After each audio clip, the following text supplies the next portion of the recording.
البدر طليتها مهرات بختار في زينها وفضلها يا ويلها اللي على الساحات حكتها اللي أحضرت قالوا عنها الكل ما شاء الله يا زينها بنت أبوها زين رزتها ومن شاري القصيد مدحها النبلة غزال بوادي بوصفها وسيرتها بنت الشيوخ اللي هم المجد تصلى الطيب والجود ما تقصر بمدتها وبناتها الزين فيهن دقة وجلة مثل الضباب الحلا والكل ساحتها ديننا حلاها وهبها الله أميرة حاكمة في عرش مرتها بحسنها لا صدر دوم محتلها مثلها في الجمال لا مرايتها وأريج نجمال بسد من البها حولها الفاتنة اللي على القمة مكانتها جناهي للجمال اليوسفي قبله تسحر عيون الخلايق في ابتسامتها اللي أحضرت هيبة على طلة كانها غزال بحلاوتها ورقتها كل الدلع فيك يا دانا من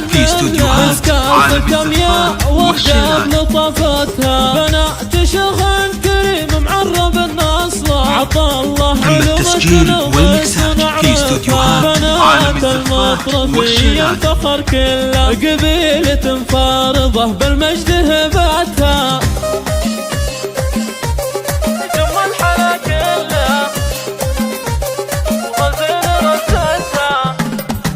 بنت الفخر والترف ام الحلا كلها ام الشارية اللي شبيه البدر طليتها مهرات بختار في زينها وفضلها يا ويلها اللي على الساحات حكتها اللي أحضرت قالوا عنها الكل ما شاء الله يا زينها بنت أبوها زين رزتها ومن شاري القصيد مدحها النبلة غزال بوادي بوصفها وسيرتها بنت الشيوخ اللي هم المجد تصلى الطيب والجود ما تقصر بمدتها وبناتها الزين فيهن دقة وجلة مثل الضباب الحلا والكل ساحتها ديننا حلاها وهبها الله أميرة حاكمة في عرش مرتها بحسنها لا صدر دوم محتلها مثلها في الجمال لا مرايتها وأريج نجمال بسد من البها حولها الفاتنة اللي على القمة مكانتها جناهي للجمال اليوسفي قبله تسحر عيون الخلايق في ابتسامتها اللي أحضرت